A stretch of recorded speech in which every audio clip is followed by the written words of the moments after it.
Hello and welcome to Beach News. I'm Stephanie Harada along with Beverly Ajaman. The Fagbug visited campus last week and CSULB's very own fishing team qualified for the national tournament. Find out more about possible changes to the skateboarding rules on campus and how the CSULB sports teams are doing. If you want to make the world a better place, take a look at yourself and then make a change. Michael Jackson couldn't have said it any better. With April being Sexual Assault Awareness Month, CSULB showed it was time for change. At Cal State Long Beach, students, individuals from the community and non-profit organisations spoke out for change. The event was called Take Back the Night, which featured a rally and march. They stood up against sexual violence on April 24th for both male and female victims across the nation. That's one thing that we should need to do, speak out and break the silence. And by that, we are raising awareness about this and letting people know that this is a really important thing, to not be quiet, to speak up. At least 1 out of every 3 women worldwide has been beaten, forced into sex, or abused in her lifetime. It is estimated that less than 50% of these crimes are reported to the police. They're not alone. There's a lot of people out there experiencing the same, and just go out and get help. Just talk to someone that you truly, truly trust. So many men and women are victims of sexual assault each and every day. Let's watch them shatter the silence and take back the night. Hey, ho, ho, hey, it's that shit, so stop thinking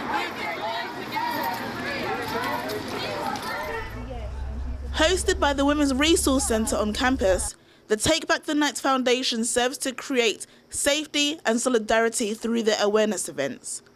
They strive to put an end to sexual assault, domestic violence, date rape, and all other forms of sexual abuse.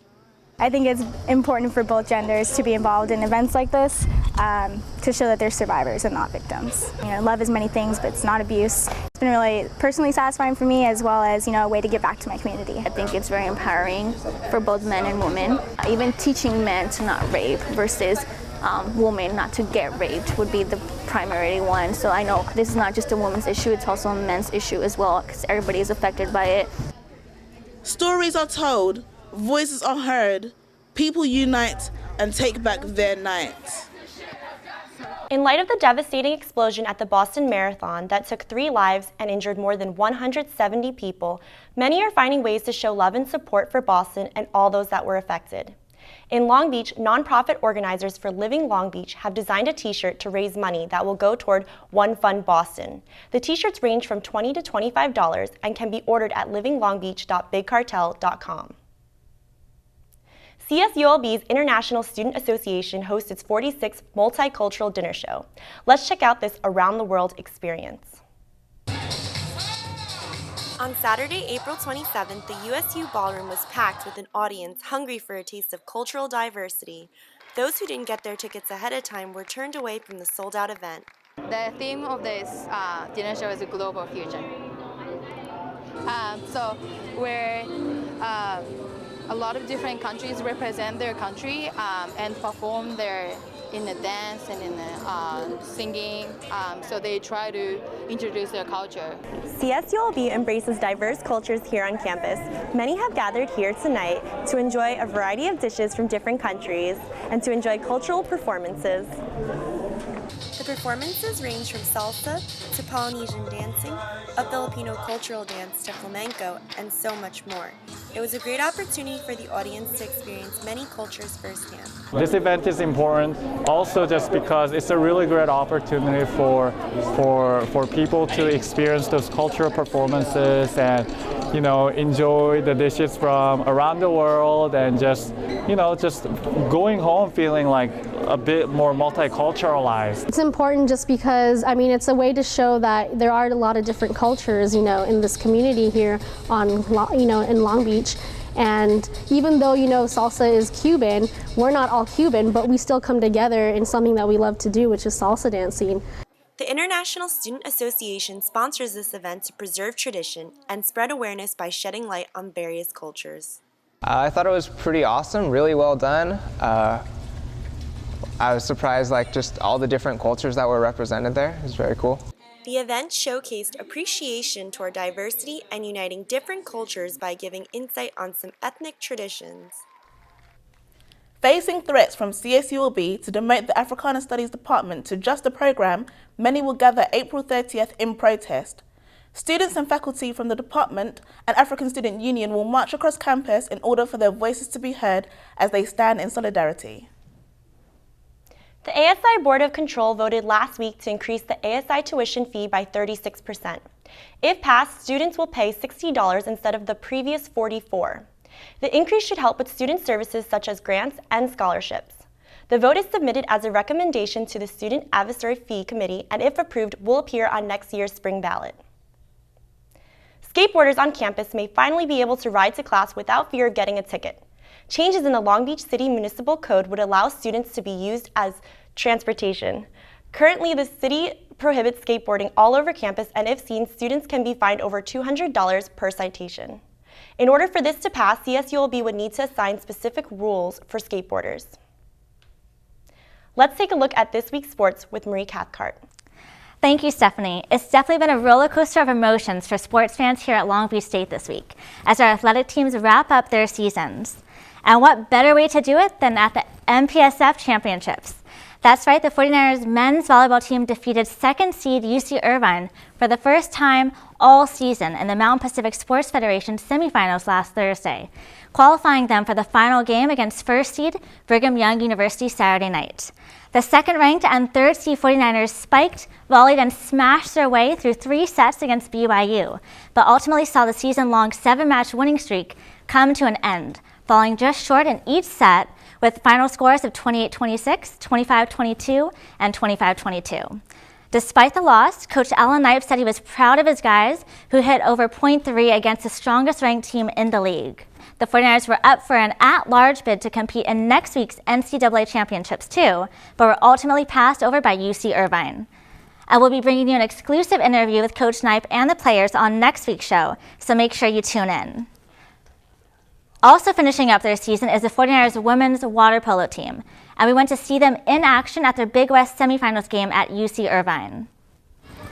After a strong early season with 16 straight wins and a scoring average of 10 goals a game, the 49ers quickly started to see they wouldn't be able to hold up any records here at the Anita Aquatis Complex Saturday against the #1 seed University of Hawaii. UH's Monica Edgens had 5 goals before the end of the first half, but junior Chelsea Parks was able to finally break the ice for the 49ers with only 7 seconds remaining, with a power play strikeout of a timeout, leaving them trailing 5-1. In the second half, sophomore Justine Morgan scored goals along with Christina Kotsia and Corianne Snyder, but it just wasn't enough. It was a tough loss for the 49ers with the final score of 10-5 University of Hawaii. But as the players got out of the pool, Coach Gavin Arroyo told them to keep their chins up. It's been a great season, and today is, obviously a big disappointment. But we got another game. We got a third place game to go for, so that's what our focus is on now. Coach Arroyo says with both teams going into the third place match disappointed, it's going to be a matter of who can rebound the fastest. Parks, who leads the team with 58 goals, says they went into the game confident, but had a lot of shots that just weren't going in. Finally we got one in, and just after that we were crawling back, and it just wasn't enough. And Kelly did so good for us. She was really, just a block, everything she was had, but just once we would score, they would score too. Junior goalkeeper Kelly Ringel ended up notching 10 saves on the day to place third on the 49ers career saves list with her 553rd save. But she says it's been a team effort. To even get this far is great. We've stayed in the top 10 the entire season, so we've worked really hard, and I'm proud of how we've done. We held on, and unfortunately they had some good shooters that were, men basically. No, but it was good to compete against the #1 team. So hopefully either UC Irvine or San Diego, we could put up a brawl against them. The 49ers ended up going against third seed San Diego State Sunday and winning 8-6, claiming the Big West third place title. This win marks the 49ers' best finish in program history. And also competing against the Anteaters was the women's tennis team. The 49ers advanced to their 13th consecutive Big West Tournament Championship match Sunday, and for the 6th time in a row against UC Irvine. And now Long Beach State has won their 3rd straight title against the Anteaters, and 9th Big West Championship in the past 10 years. You can now catch them in action in the NCAA tournament starting next week. That's it for sports this week. For Beach News, I'm Marie Cathcart. Back to you guys. Coming up, we have the latest in entertainment and the fag bug that visited last week. Cal State's fishing team had high expectations after qualifying for the National Fishing College Tournament. Little did they know there would be a surprising turn of events. Here's Matthew Sousa with the story. Justin Gangle and Alex Cox represented Cal State Long Beach's fishing team at this year's College National Championship. It took place in Arkansas on April 19th to the 21st. Qualifying for the national tournament was just unbelievable. I mean, I instantly knew that was going to be the biggest fishing stage that I could very well ever step foot on. And for Justin, I mean, I know that it's a lifelong goal of his to become a professional tournament bass angler. Getting to the national championship was just, I mean, it was an honor in itself, just being able to be there with the best 25 schools, 24 other schools in the country. There's 670 clubs in FLW, and to be just in that top 25 was an honor in itself. Unfortunately, they didn't get the result they were looking for. They had a 12th place finish after a series of unfortunate events. There were some issues with our boat. I tried to fix the hydraulic piece of machinery on the back, and I ended up slicing my finger really bad. We made the decision to drop me off, and I had to go to the hospital to take care of it, really. When it first happened, I don't think either of us realized how bad it was. I mean, he smashed it, and you know, he's holding it over the water, and it's, you know, it's bleeding and stuff. And I don't know if he just pinched himself or, you know, just kind of got a slit in his finger. Like I wasn't sure.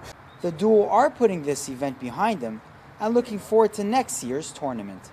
If I hadn't gotten hurt, we could have maybe placed and maybe won the thing, which is, you know, what I always like to say. But we're qualified for the championship next year, and hopefully we'll be able to do a lot better.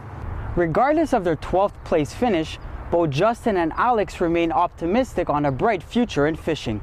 At El Dorado Park, Matthew Sousa, Beach News. The CSULB Chamber Choir performed their last concert of this semester. The show was held in the Bob Cole Conservatory and was called Choral Chestnuts. There were both choir parts and senior spotlights with solos. This was the Chamber Choir's last performance of the semester, but some of the choir members still have big things to look forward to. They are set to perform with the Rolling Stones, who are scheduled for Los Angeles in May. Let's check in with Shireen Lisa Duda for the latest in entertainment news. It's almost time for finals, but that doesn't mean that the fun is over. This week, we have 2 events on campus that will entertain without making a dent in your wallet. The CSULB College of the Arts, or CODA, Student Council, and associated students will present 4 free performances of Kurt Weill's 1948 folk opera, Down in the Valley. The show runs from May 2nd through the 5th in the Studio Theater. The one-act light opera set in 19th century America tells the story of young Brack Weaver and his ill-fated love for Jenny Parsons.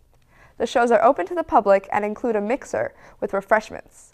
For showtimes, check out the Facebook event page and email csulb.coda.opera@gmail.com for reserved seating.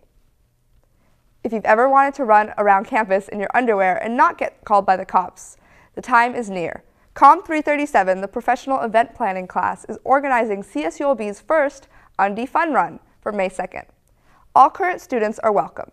Just remember to bring your student ID and the waiver form. Come dressed in clothing that you will wish to donate to the Goodwill. Also make sure that your underwear isn't too revealing or distasteful, or you may be asked to leave the event. Check-in starts at 9 and the run will start at 10 in front of the Student Recreation and Wellness Center. A fundraising event is being held tonight at Panama Joe's. For $5, you can purchase a wristband that will get you 2-for-1 drinks from 6 to 10 p.m., as well as food platters. And in other music news, a little band called the Rolling Stones played a surprise show in Los Angeles on Saturday night to kick off their 50 and counting anniversary tour, set to begin this Friday at the Staples Center. The 90-minute show was at the Echoplex. Tickets were sold earlier in the day for $20, a fraction of what tickets to the tour cost.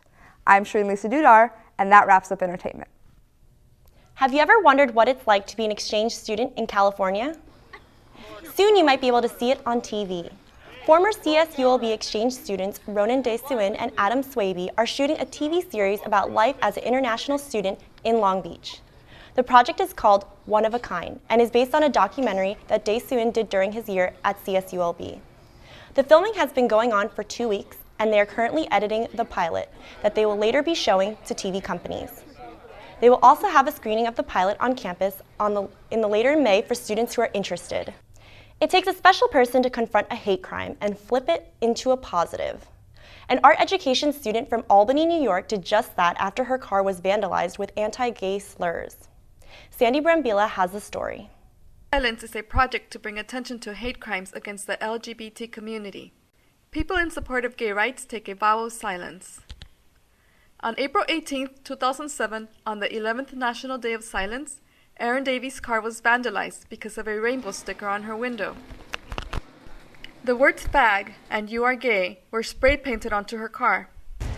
Things like this happen every day, and mostly people walk away feeling internally shamed by it and feeling like that person that does something like this has the power, and I decided to just take the power back. She took that power back by driving her car with "fag" 3 inches from her face. Next time she drove, she parked the car at Sage College, where she was a grad student in art education. She was asked to move. She then took her fag bug on a 58-day road trip and created a documentary of that experience. While traveling, Davies has received over 300 notes on her car window. Some people leave money in support of the project. Erin Davies took an act of hate and turned it into a teachable moment. She transformed her graffitied bug into an art piece and has been touring the nation with her documentary Fag Bug. After 1 year, Davies got her bug shrink-wrapped in a rainbow pattern and got the license plate FG Bug. The DMV would not allow her to have Fag Bug. It's a good way to let people know about the awareness for gay rights, and the fact that it's here on campus and available for people, that's really good to get people involved. Students at the USU reacted positively and posed for pictures with the rainbow bug. They also understood the deeper message behind the project. She's basically claiming the titles and not seeing it as something negative, to teach tolerance and acceptance. And that is exactly Davies' goal. At the University Student Union, Sandy Brambilla, Beach News. Thanks so much for being with us for this edition of Beach News. With Stephanie Hirata, I am Beverly Yajaman. Please join us again for our next edition of Beach News.